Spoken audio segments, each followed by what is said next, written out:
Welcome to the Retro Blood.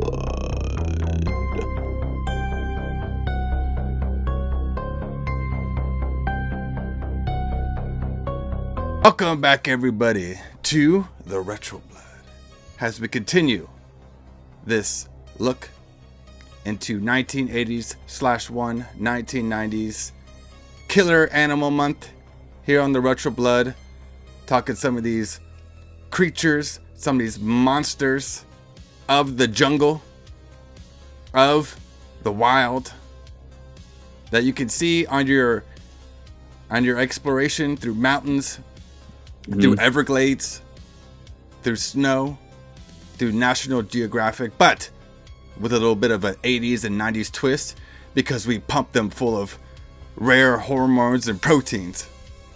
Alright?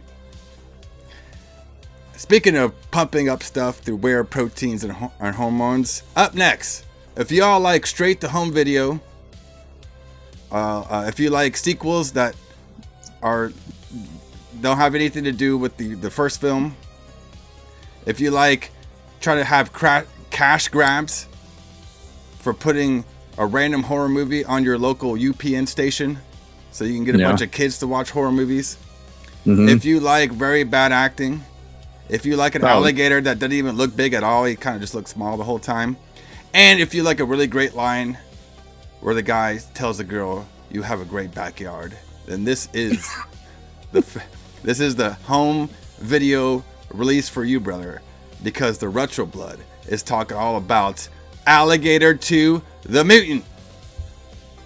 All right, it's a mutant. Yeah. It's a mutation.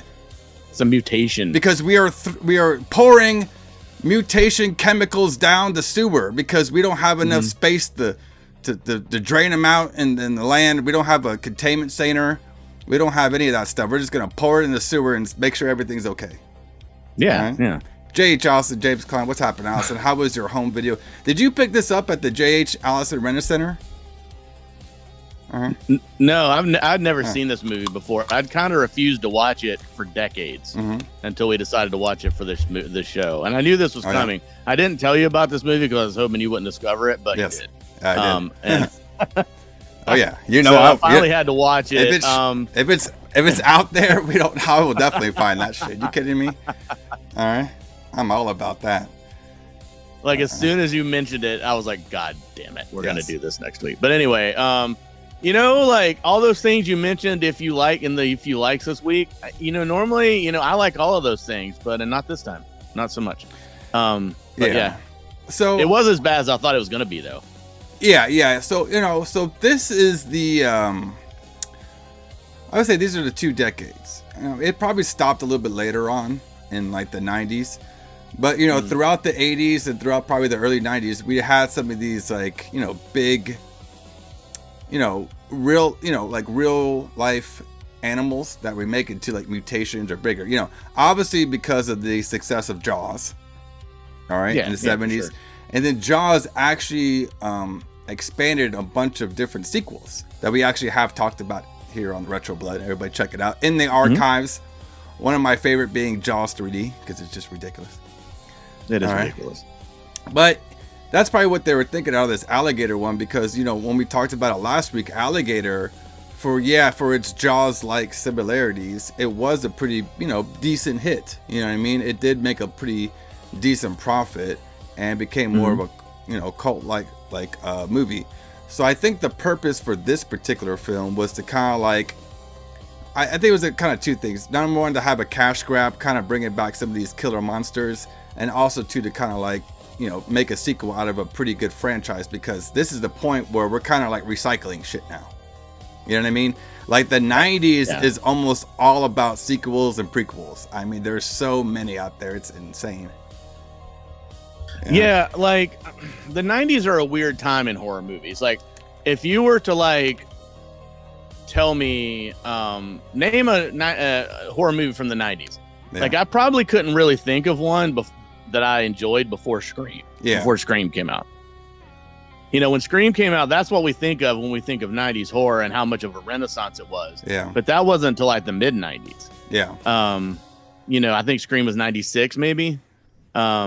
But anyway, like at this point, they had kind of forgotten, Hollywood had kind of forgotten how to make horror movies. And that's why all these Italian movies were doing, well among the cult horror people, because they were better. Yeah.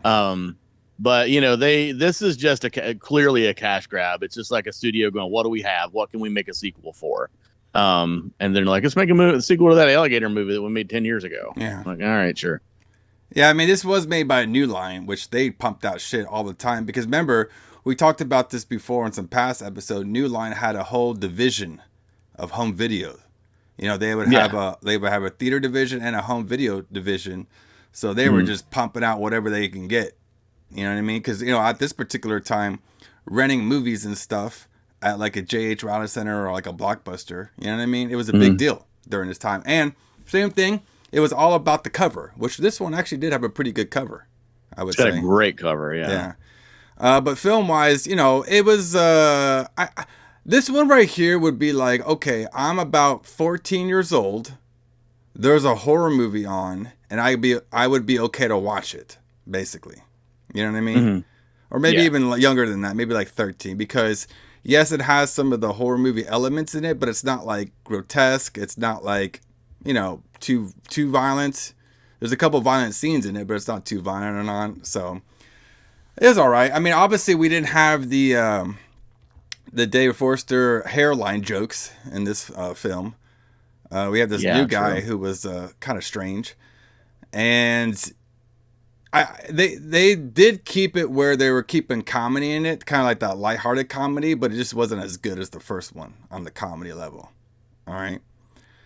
But we'll talk all about it here on Retro Blood. See if we can figure out and diagnose Alligator 2. See how we like the it. Mutation. The Mutation. Yeah. So fun stuff about this one. Let's get into... Like I said, this is like a home release from the 1990s. All right. Mm-hmm. So we're having it straight to the VHS on here.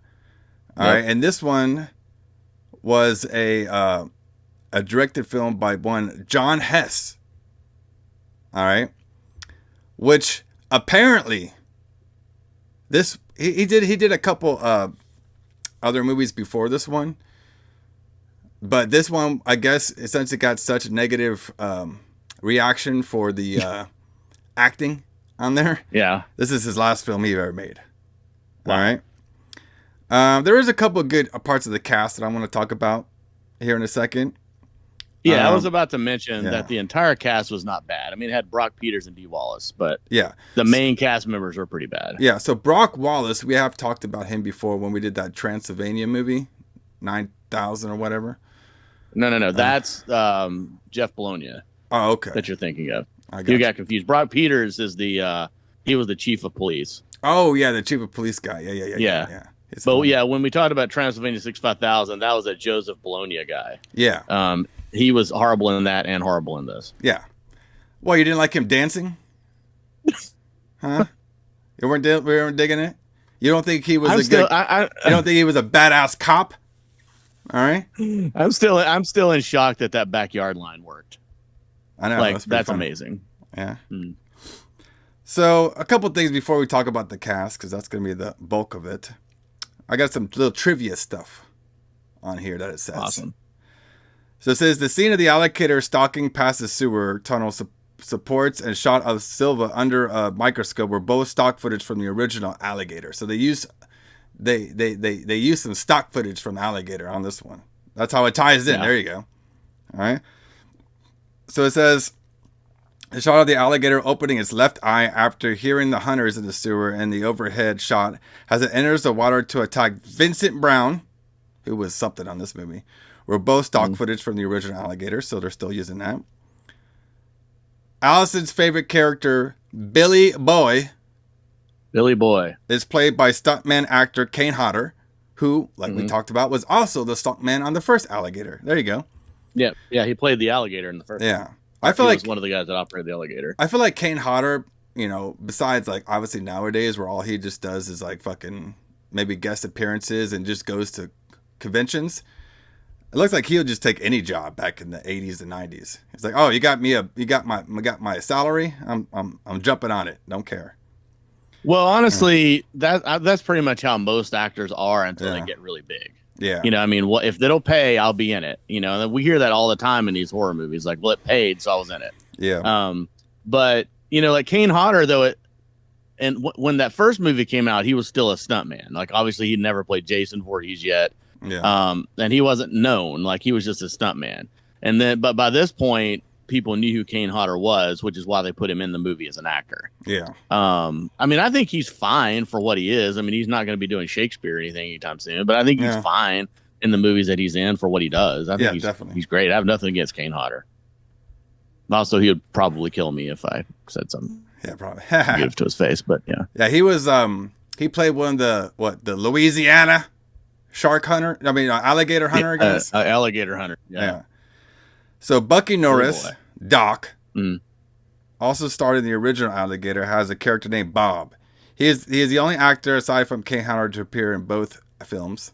All right. So look, they're making a couple guest appearances. There you go.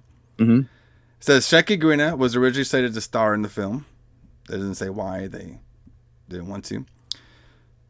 Producer Brandon Chase was originally slated to direct the film before John Hess was hired instead. All right, so they're just like, nope, you're going to be doing it. Holly Greener was a soap opera star, having previously appeared on both Days of Our Lives, an Alison special, as Ivy Solichico Jennings, and One Life to Live has Casey Callison during the 1980s. So looks like Holly was mostly like a soap opera actress. So this is kind of like her movie, home video movie debut. All right. Yeah, it looked like she'd done a lot of television and small parts in movies until she did Alligator 2. Yes. So obviously we have talked a shit ton about Dee Wallace. Probably like one of the original Scream Queens, I guess we have here. Yeah. So it says both Dee Wallace and Richard Lynch later appeared in the Rob Zombie Halloween 2007. There you go. They came back after their fantastic duo-ship in Alligator 2. They now came to do Halloween. But you know that makes sense because you know Rob Zombie when he made his movies, he's a big horror buff, so I guess he was super excited getting some of these early horror movie actors and actresses. Yeah, he loves that. Like you can tell that he just loves to find people that were in previous horror movies and put them in something new. Like he's done that in all of his movies. Yeah. You know, all the Devil's Rejects movies have those in there. Both Halloweens, like pretty much every movie. Salem's what was that movie called? The one about the witches. Oh yeah. I want to say Salem's Lot, but that's not right. I can't think of anything. But that's full of people. Ken Foree is in that. Yeah. But yeah, he usually puts like old horror actors and his wife in the movies in some capacity, which I think is cool. I think that's awesome. They bring those people back. Yeah, definitely. So a little bit about, so it says the film began shooting in March of 1990, setting in Echo Park Lake. All right. You ever swam out there in Echo Park there? I've been there, but I've never swam in the lake. So it says it was direct to video, and this was released on December 18th of 1991. All right. I actually got 2 dates, so I'm not really sure which date it is. And of course, it's by New Line Cinema, who was pumping out a shit ton of this stuff. Yeah. In the later 80s and early 90s. Yeah, they were on the forefront of the straight to video thing. Yeah. Like, you know, they realized that these movies didn't have to go into theaters, so they would just put them on straight to video and people would eat that shit up. Yeah, definitely. Yeah, they were a pioneer for that. So it did say this film did get a very limited theatrical release, received generally negative reviews. I mean, there really wasn't that much to the film, really, so I could see why you can get negative reviews. Some critics considered it a retread of the first film, which it kind of was. In a review of the original film, Kim Newman of Empire noted that Alligator II: The Mutant is less of a sequel than a lackluster remake, which I could feel that. it wasn't really like a sequel. I mean, because like they didn't bring up any of the first movie. They brought up like there being alligators in New York, but I don't think the first one wasn't set in New York. It was like in what, Chicago, Missouri. Yeah. It was in Missouri somewhere. Yeah. So let's see. So basically, they're just saying like the film lacked like the wit and kind of like the scares of the original. Which I could see that, I mean, obviously we got like an early 90s straight to home video, very limited theatrical release. We had some pretty good actors and actresses in there, but there really wasn't like a whole lot, to it, I would say. This is definitely one that if you had a TV channel and you wanted to put a bunch of horror movies on, this would be in the rotation probably at like, 2 a.m. in the morning. You know what I mean? Or maybe you could do Saturday morning with this one, because it's really is kind of kid friendly in a way. Obviously there is some shark attacks and stuff like that where you do see a little bit of blood and everything on there. But overall, like it just wasn't, super duper, I would say like groundbreaking or nothing like that. I guess like obviously we didn't get an Alligator 3. All right. We did not get an Alligator 3. I mean, the real difference in this though between this and the first movie, I'm pretty sure, is the John Sayles script. Mm-hmm. Like, he's a great writer. Yeah, he's written some great movies. Yeah. And that you just don't have that quality of writing in this movie that you had in the first one. And I think that's the main difference. Yeah, this one was written by Kurt Allen. Who'd he ever beat? Apparently nobody, because I was trying to find about anything about him, and I really can't find a lot. Yeah.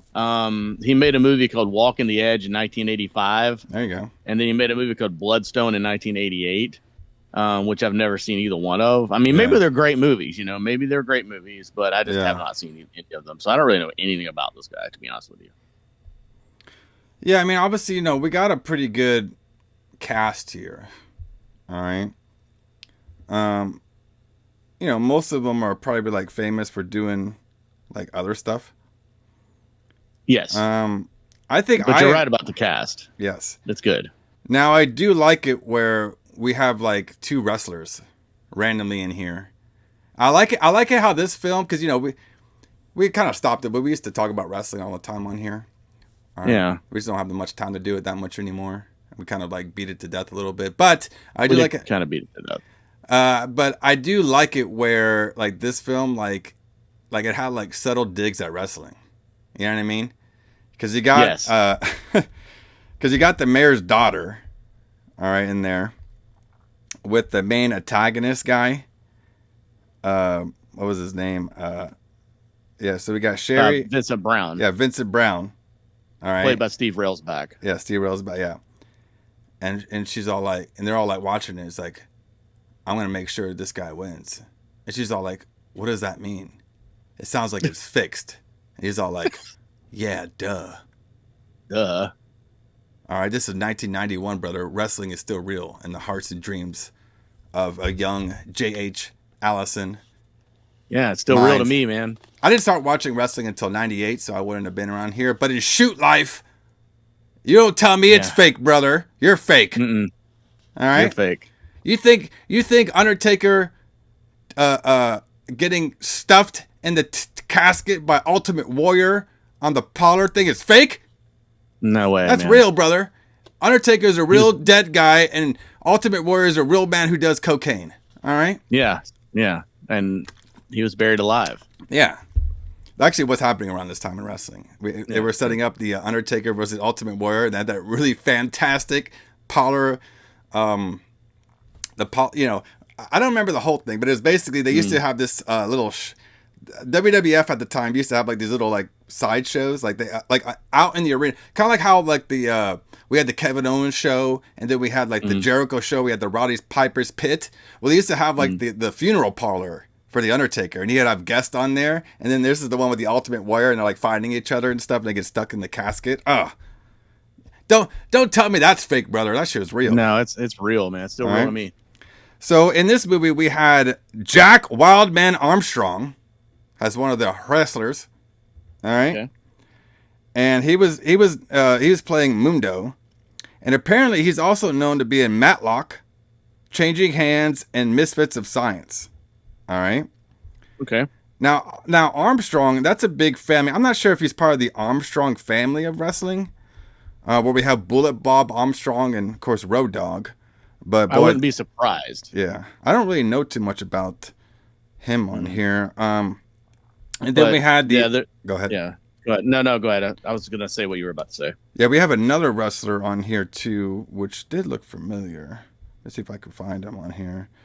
Well, the guy that played Tokyo Joe was Toru Tanaka, who was Mr. Fuji's tag team partner when he first came to the United States. Yes, that's where I knew from. Yes. Yeah, that guy's in the WWE Hall of Fame. Yes. But yeah, he had pretty much stopped wrestling by this point.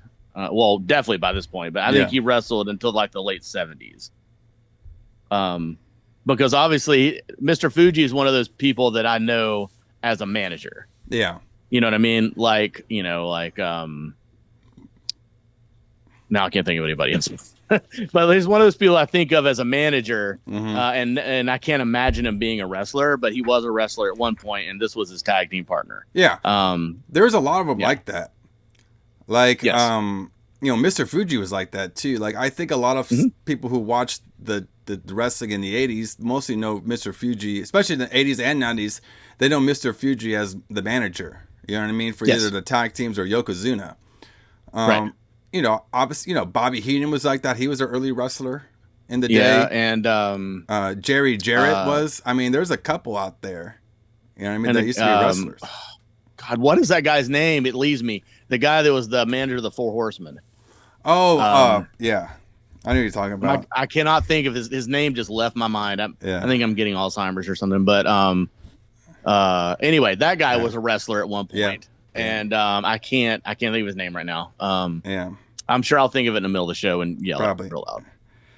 But yeah, I mean, it's kind of a fun little thing. I like that little section of just wrestling is in there, and I like it where they put it wrestling and it's like it's funny. It's funny now to see how media thought of wrestling back then compared to how they do now. You know what I mean? Because we've had some wrestling in some movies here lately, but there's more of I feel like there's more a respect on it than there was back on the day. You know what I mean? So you mean more respect now? Yeah, more respect now. Oh, for sure. Than there was back in the day. You know what I mean? Because obviously back in the day they were still trying to keep the kayfabe. And a lot of people just knew it was a bunch of work and shit and stuff like that. But that's why you see those little light jabs that they did. So J.J. Dillon. J.J. Dillon. That's his name. I just thought of his name right now in the middle of this. Okay, anyway, back on topic. Back on topic. Speaking of back on topic, let's do it. Let's go to the full review of Alligator 2, The Mutant.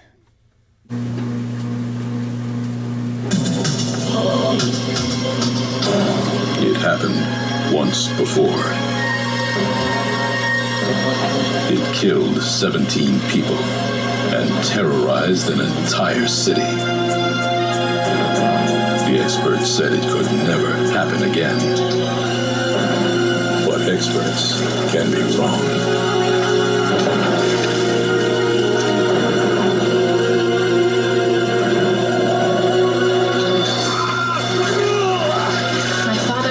Didn't come home last night. My mother's upset. In 30 years, he's never been out on me.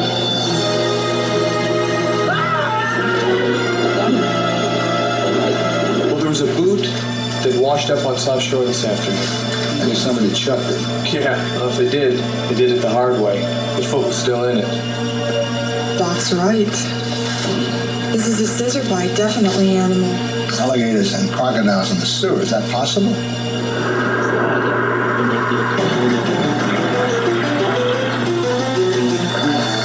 It's not safe to stay, lady. Times have changed. You tell Mr. Brown that we are not helpless fishermen. We will fight. One renegade cop stands between the corrupt politicians and a devastating massacre.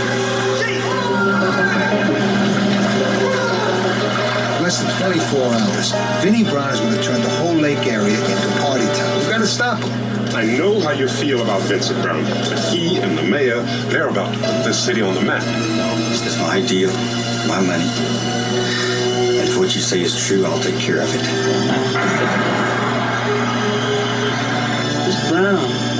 He might be a bad dude. So what? This is Crazy Boy's turn.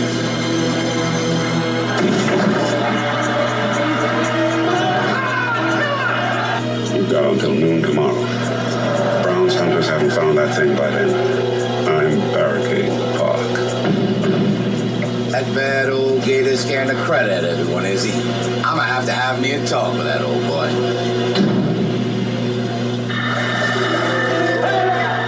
If that alligator survived a body chemistry saturated with hormone-bonded adrenaline, it's no telling what it could be right now. It's a mutant. It's a machine. It's a thing.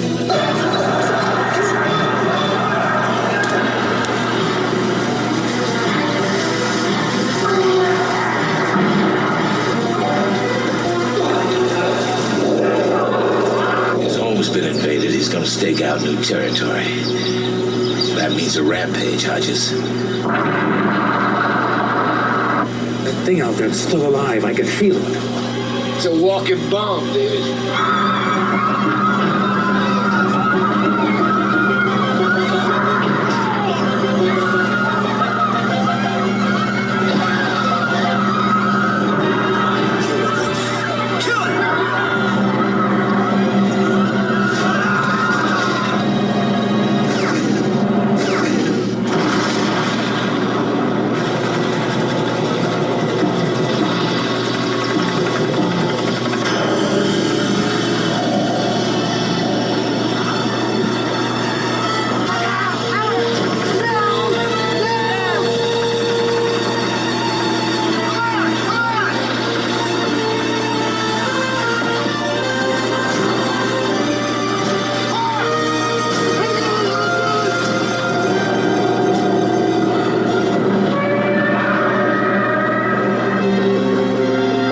Alligator II. The Mutation. Get out of here.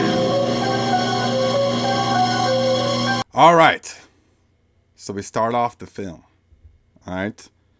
We meet two early 1990s extra actors who it looks like we just found them off the street and be like, hey, can you guys say a couple goofy lines? Yeah, just say something goofy. Yeah. So what they're doing is they're pouring chemicals, all right, in the sewers because the evil corporate 1990s evil dude who would get canceled nowadays, Vincent Brown, all right, is telling them to do it because we don't have room to pour it anywhere else. And it's kind of like Mr. Burns. You know what I mean? He's exactly like Mr. Burns. Yeah. Mr. Burns is based on all these other people, all these terrible CEOs that pollute the world. Which all this is, truly accurate. I mean, they're like, we don't want to pay to dump it, so let's dump it somewhere unsafe. Yeah. So obviously, by dumping these chemicals into the sewer, I guess the not alligator that we saw at the end of the first film, because that's like miles away. All right. Mm-hmm. This one, it gets the chemicals, and apparently it turns super quick into a alligator, a giant one, like instantly. Very quick, yeah, like overnight. Because we were told later on by Dee Wallace's character that these chemicals have massive amount of protein in them, and I'm just like, brother, can you put it in a vial? I'm ready. That's what I was gonna say. Like that, you need that just to get you pumped up. Sure, wear my gains. Sure, wear my new Gold's Gym shirt on here. Yeah. That's an 80s if I ever see one. I'm gonna be like fucking the Terminator on here, brother. All right. Your Gold's Gym shirt with the sleeves and the neck cut out because you're just too swole to wear the sleeves. That's what we're missing nowadays. We're missing the jacked people. Where are they at, brother? All right. Man, Oba's kind of jacked. That's true. So they're dumping all the chemical in the sewers. All right. Yeah. And this is one that we have the I guess it was a baby alligator. Now it's a mutated big one. Which, listen, I'll give them credit. It's hard to do you got to give these films credit, especially nowadays. Okay, so CGI hasn't been a thing yet. It's not going to be a thing until like the middle of the 90s or something like that. Whenever they The only movie I remember the CGI sucking ass, but they used it all over was Spawn. Remember that? early CGI shit with Spawn. Oh my God. So funny story about that. So I remember, like, I'm a huge fan of the Spawn comic book. I don't know why, I just like it. Yeah, it's good. It's HBO dumb, show was the best. Good shit. Oh God, that was so good. Now we're getting off topic, but that was really, really good. Well, it's more entertaining. I've watched that than a couple of times recently. Yes. Anyway, and I was like, I want to see that Spawn movie again, and I bought it, and I'm like, oh God, like this was way worse than I remember even. Yeah, it has our boy in it. God, the guy from Mario. I think he's also in the John Leguizamo. Yeah, isn't he in that new Odyssey movie too? Is he? He might be. I think so. Anyway, so basically we have these two. This is one of my notes that I got off the internet. Say two Mexican fishermen. All right. Sure. They catch a big ass fish, and he's like, "I got one," and then he gets eaten by the alligator. All right. Mm. So now this is when we meet Detective David Hodgins. That's a great American name. Yep, David Hodgins. David Hodgins, brother. All right. Good old Sheriff Hodgins. All right. So apparently he's notorious for being a lone wolf kind of guy. You know what I mean? He doesn't follow the rules. He makes his own rules. Mr. David Hodgins. All right. So now so basically what's going on is the fisherman community. All right. They are noticing that a lot of the fish and wildlife basically has been like mutated, like really big. You know what I mean? And they're going up to Hodgins and stuff, being like, "Hey, what's going on with here? We think that this brown guy is pouring chemicals in here and kind of like fucking up our ecosystem." All right. And now they're trying to figure out, like, we had two dead fishermen stuff over here. Like, what's going on? Because they find his leg floating in the water. All right. And of course, we have some of the light comedy saying, like, "Well, I guess, how you know he just didn't throw his boot away?" And the cop was like, "Well, because his foot was still in there. I guess he did a bad job." Yeah. Very funny. Yeah. Like, I knew he should throw his boot away. Yeah. Anyway. So basically what's going on is Brown, he's kind of like, he basically is doing his Batman, Spider-Man. He basically is in control of the mayor, basically. You know what I mean? Like, every time we watch Batman, we have one of the Batman villains being in control of the mayor. Oh, right. You know what I mean? Yes. When we're watching Spider-Man with the Kingpin, he's in control of the mayor. One of those mobster guys who controls the mayor. All right. Yeah. Well, I mean, that's typical villainish stuff from this time period, where the main big guy who wants to take over everything is controlling the mayor because of whatever. So Mayor Anderson. All right. So basically, what Brown's planning on doing, he wants to plan a town party at the lake. All right. But then Hodgson is trying to warn the mayor that we cannot have this party because we have an unknown creature killing people out there. All right. And then the mayor and the local chief refuses. Now the chief guy, go ahead. We got to close the beaches. Yeah, we got to close all the beaches. Yeah. So kind of like, yeah, exactly. Just like, exactly. All right.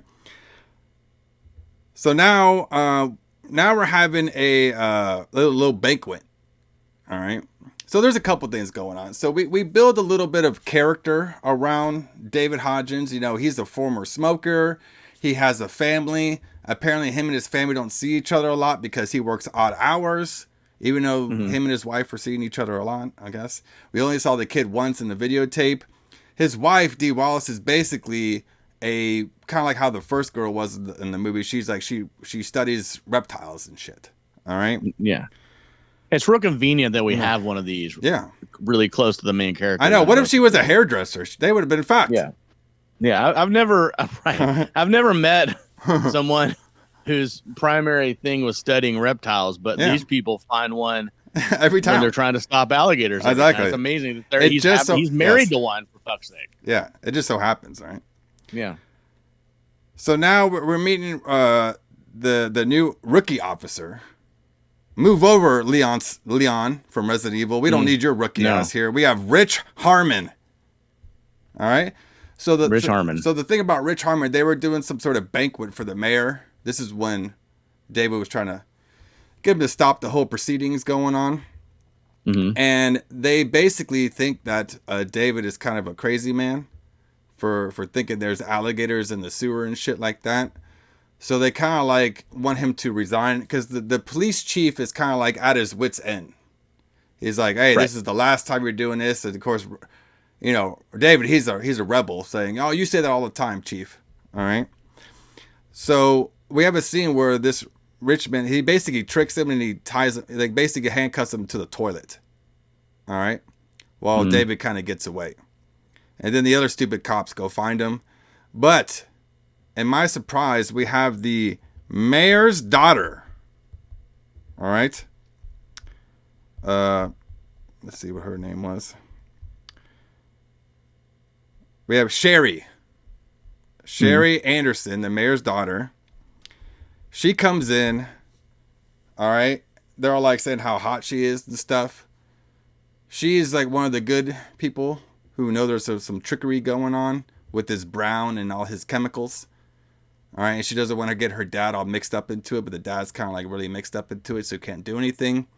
And she is now starting to fall because she helps get Rich out of the toilet, handcuffed to the toilet, and you could tell that they're giving each other the eyes. All right. So yes. So I was going to say, to mention too, Steve Railback's character Vincent Brown is also trying to buy up all the real estate. Yeah, exactly. Yeah, he's trying to buy up all the houses so that he can make $1 billion off of it. Exactly. There you go.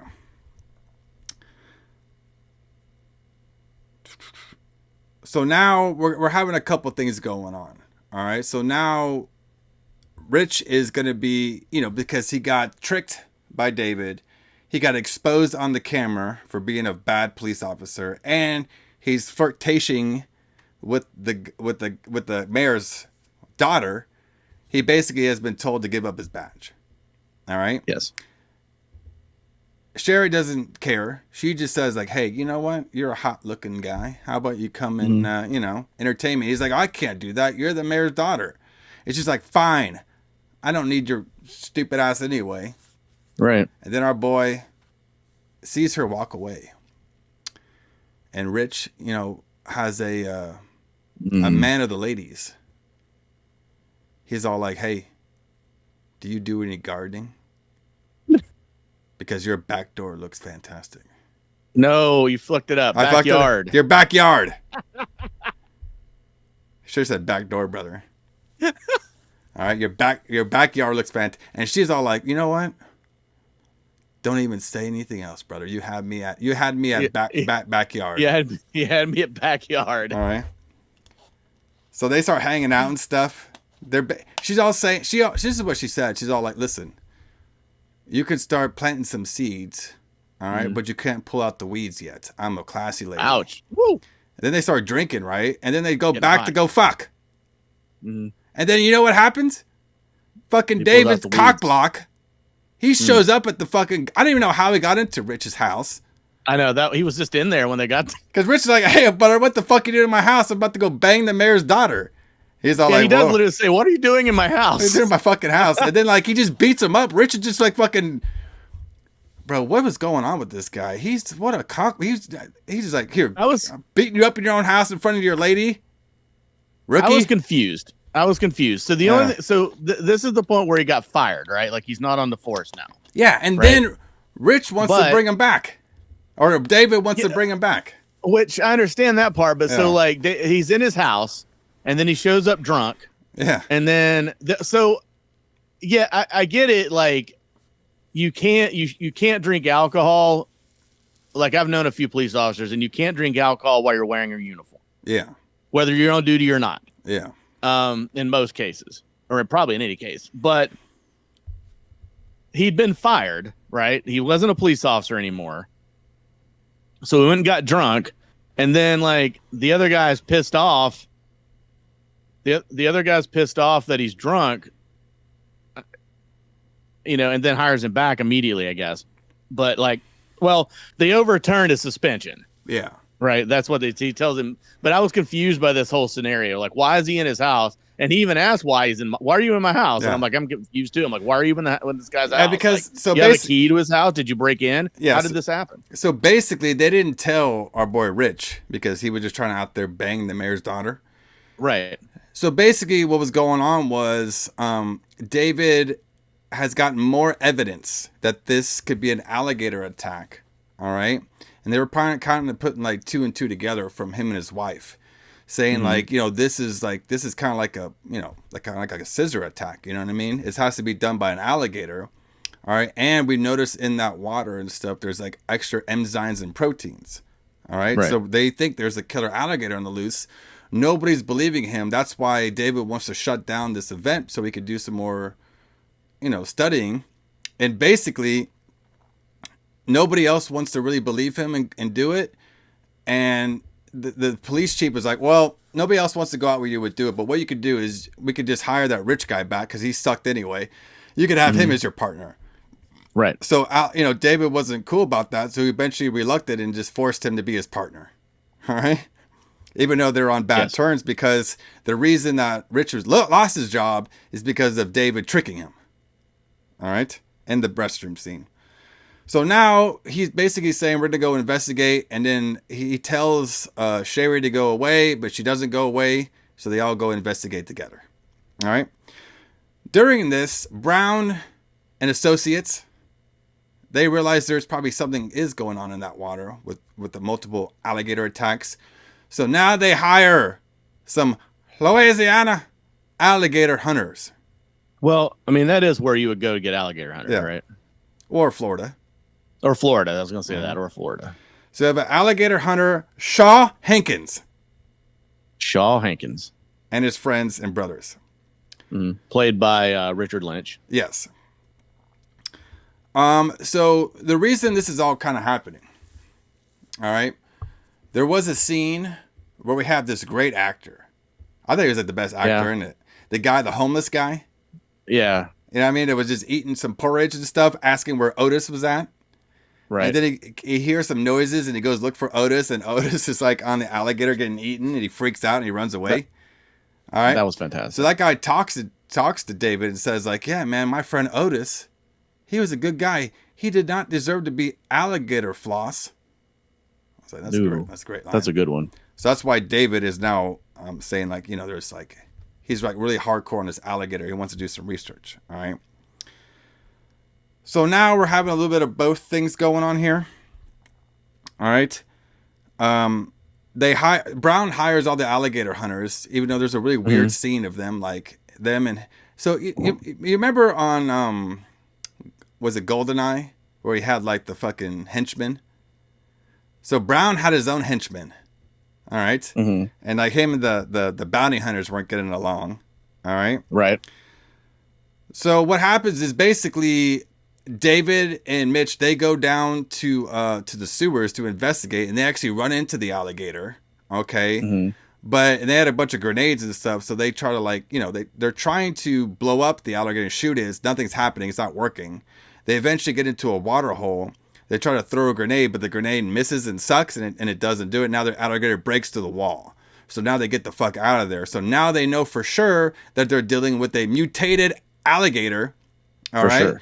And he knows that there's going to be a bunch of alligator hunters going out there looking for it. So he's trying to stop them from getting massacred. Mm-hmm. Because these alligator hunters only deal with normal alligator, Alison. They don't deal with not giant ones. They don't do protein enzyme mutated alligators. Not steroid alligators. Come on, brother. I know. So we got the alligators hunting, going into the alligator's lair. Yes. And they have noticed that the lair is a lot bigger than their normal alligator lair are. Because remember, this is a mutated alligator, hence the title. Which is much bigger, yeah. Bigger. So they're in there looking around. They're like, maybe we should get out of here. This doesn't look right. And then they start getting attacked. All right. So they're getting attacked. Pretty cool scenes of them getting like eaten and pushed down to the water. Not as good as the first movie, but I thought they did a pretty good job.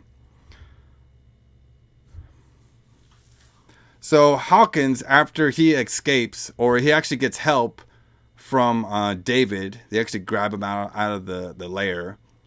Yeah. They decide now to team up. Hodgins and Harmon's team to team up now because he lost 2 of his brothers, and he's on the mission now to hunt and kill this alligator because it's personal now, brother. All right. So now Hawkins and the team undercover proof that the Brown dumped chemicals in the sewer. So now they know for a fact it was Brown dumping his Mr. Burns chemicals in the water. Mm-hmm. So Brown has one of his men wreck Chef's the chief's car. So Brown now is trying to get the police off his back. So his idea was, well, let's kill the police chief, and then they won't have any jurisdiction, I guess. Yeah, that because that makes logical sense. Yeah.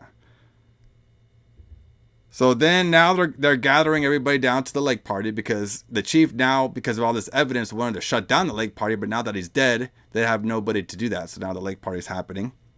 We have Hodge, Harmon, and Hawkins attempt to blow up the alligator with the homemade bomb. All right. Oh yeah. But during this, the alligator actually damages the detonator and he eats the bomb. There you go, brother. All right. So he has a bomb in his belly. Yes. Mm-hmm. I thought this was hilarious. So like they're gonna blow him up, but he eats the bomb instead, and it doesn't blow up. Yeah. Well, until later, but yes. All right. So now they're in the sewers. All right. And they actually, so the Dee Wallace's character, she actually makes like this like reverse alligator protein stick. Mm-hmm. All right, like this is, she said, like if you jam them with this protein stick, it should shrink them or like dissolve his protein enzymes. All right, and they're all like, well, how the fuck are we supposed to do that? Like this fucking, it's a hard shell. This needle, this needle's not gonna go through his skin. They're like, well, if you get to his belly, that's where you do it. All right, because that sounds safe. It's kind of like in Jaws when he's like, maybe I can stick him in the eye. Yeah, exactly. So this is when we get the young rookie cop and Sherry trying to break up the party, but it doesn't work. All right. Now we have the mayor now turns on Brown. All right. Because he now sees the error of his ways, especially because his daughter is now in danger. But Brown murders him on the Ferris wheel. On the Ferris wheel. Yeah. Took him out, brother. There he goes. And that was the worst gunshot sound effect I'd ever heard. Like, well, where it was just like, yeah, we didn't have the technology back then for great gunshots. No, it looked like it was just recorded, like sampled from another movie or something. So now the alligator's at the park. All right, it's now ravaging Brown's party and killing Brown and his henchmen. All right, because they were fighting after he shot the mayor. This is when David and his crew and stuff were trying to like get to Brown, and they had a little scuffle with them. And first the alligator gets the henchman. All right, because the henchman kind of goes after the alligator, and the alligator just bit his leg and just bit him like super easy. Yeah, yeah. And then they have a little scuffle with Brown. Brown eventually falls off the bridge, and then the alligator attacks Brown, and there he goes.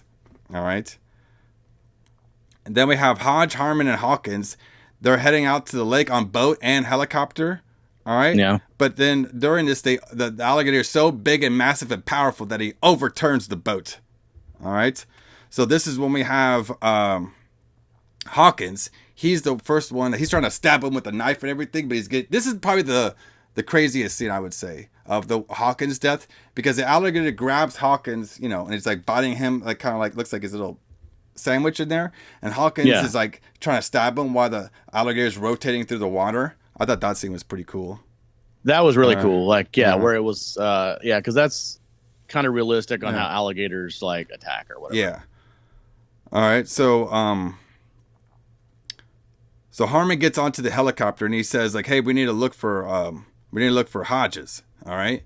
But Hodges he's gone underwater while he killed out the shark hunter, and then he actually goes underneath it and stabs him with this special stick that's supposed to kill the enzyme proteins. All right, but it doesn't work basically. Nope.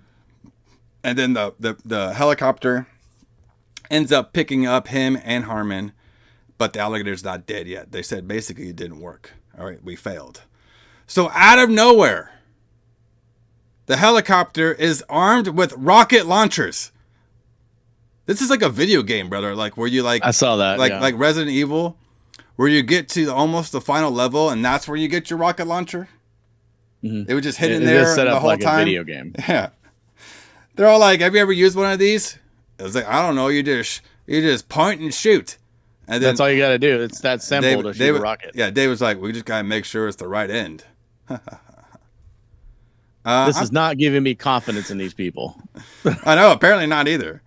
But you know who was having confidence? All the native Mexican fisher people. Yeah. Well, they're their only hope, right? Yes. So now they decide, okay, how about we just go back to its nest with our rocket launch? How come we couldn't do this at the beginning of the film? This was going to be my question. Like when this movie, at the end of this movie, we're like, why didn't they do this at the very beginning? Well, we had to use a special stick. We had to use a special stick, yes. All right. Well, because the wife would have been mad if they didn't use the stick, basically. Right, true. Yeah, that's true. So they're in the creature's nest. All right. Harmon's shot, but he misses the alligator because he's a rookie. He ain't no Leon, that's for sure. No. All right. And then eventually Hodge, because he's the main character, and he's the one who dances, and he has all the quick wit about him. Yeah. He shoots and blows off the alligator's skull. Now, I'm not a rocket launcher expert, but I don't believe if you shoot a rocket in a sewer that it's going to go too well on your ears and your body. No, I'm pretty sure that this did not do well for them. Yeah. Like I'm pretty sure they needed hearing aids after this. Like I'm pretty sure. But I could be wrong. Like I don't know. Like okay, so my question is, if the water is filled with protein enzymes of a chemical substance and they shoot rocket launchers down there, how come the water didn't come up in flames? Well, maybe they're not flammable, but you would think that with all the chemicals in there, that they probably would be. Yeah. But they also don't.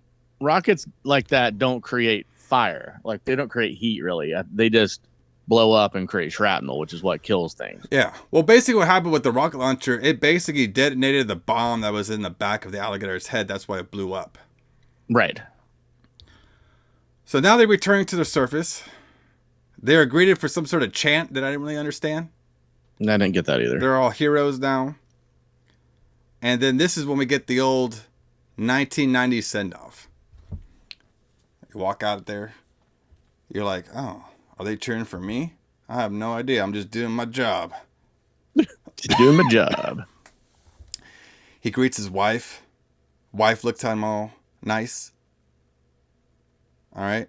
The rookie looks at the mayor's wife saying, like, yeah, I'm finally going to bang you. They all look at each other like it was some sort of hard 4-year-long adventure. Mm. They hug each other. David says, or I think it was the wife that said, I could finally give you your birthday present now. Ouch. He's walking off. One of the locals gives him a cigarette. Maybe some weed. We don't know. Looked like a joint. Well, yeah, maybe. He's all like, I think I had enough chemical substance for one day. Oh. Throw it away. And then we get some classic 90s send-off music. Boom. And there you go. Alligator II, the mutant. All right. Making dreams come true. Making grown men cry. All right. There you go. I thought it was an okay movie. Nothing offensive about it, but nothing great about it. So. No, it's not nearly as good as the first one. Yeah, definitely. Well, the first one definitely had a lot more substance to it than this one did. So. But I thought it was okay for what it was. But yeah, that's it, everybody. Good old 1990s straight to home videos releases. I was like doing some of these. They could kind of fun. I mean, I think they're fun, and a lot of those movies are really good. Yeah. I mean, not this one, but a lot of them are. Yeah. But everybody, thanks for joining us on this episode. We will be back here next week, continuing the trend of these killer animals out of 1980 and 1990 horror movies, because the next movie we're doing, Razorback. Woo! This is going to be a good one, I think. About some, what's this one? A crazy hog? I think so. Yeah, it's like a wild pig. Wild pig out there. So, and then on that episode, we'll let you guys know. We're trying to do maybe 2 more episodes because we kind of started off a little late. Yeah, we missed a week. We missed a week because of family stuff, and not usual for us. But after 4 years or so, it's bound to happen. Yeah. So what we're doing is we're either going to add 2 episodes this month, add an episode into another day of this month, or maybe since August has 5 months, maybe we'll just continue it. So we'll see what's going on. But definitely look out for Razorback next week, and we'll tell you our schedule. But Alison, before we head on out of here, do you got any more thoughts about the good old Alligator II? I mean, the only thing I was going to say was I was going to ask your opinion about this. So this movie used quite a lot of footage from the original movie, not stock footage. Stock footage, that's a staple for movies in general, from as long as there's been movies. Yeah. But the scene where the alligator goes into the swamp or into the sewer is from the first movie, and then they reuse the scene with the alligator walking through the sewers, which they shot for the first one with a real alligator. Yeah. So how do you feel about movies like this using movie footage from a previous movie in the series instead of reshooting it? What do you think about that? What's your opinion? I think sometimes they could do it where it's like not super noticeable unless you watch the first one. It depends. Mm-hmm. Like if you're gonna be doing a movie like Silent Night, Deadly Night 2, where it's like all rehash footage, it sucks. Yeah. But I think if you just add on like a clip or 2, I don't think it's a really big deal at all. Okay. You know what I mean? It definitely saves money. Yeah. It was just so obvious in this one, maybe because we watched the first one last week. Yeah. And then the second one this week. With 10 years difference, maybe you wouldn't have noticed it. Yeah, but to me, it was really noticeable in this one.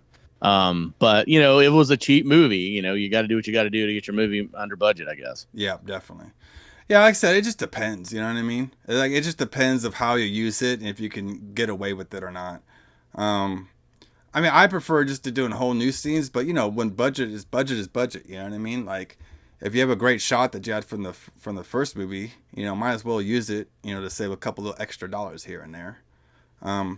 We really don't have to worry about that too much nowadays, I feel, because they just CGI everything. But it does, especially for some of these like lower budget sequels and stuff like that. It definitely helps on the production side. Mm-hmm. So we can spend money. We could spend money less on this part. We could spend more money on like some other stuff that we're trying to do. Yeah. But everybody, thanks for joining us here on this episode of Retro Blood. Check us out: Podbeam, Spotify, Apple Podcasts, wherever you get your podcasts. Thanks for checking us out on YouTube, seeing our lovely faces. Yes. All right, on here. Like and subscribe. Give us some comments below. Tell us your story about Alligator. Maybe y'all watched this when you were younger. Maybe you have some nice stories about it. So, see if we missed anything. But, J.H. Alison, James Kline, we'll see you here next week on the Retro Blood. Yeah, see you guys.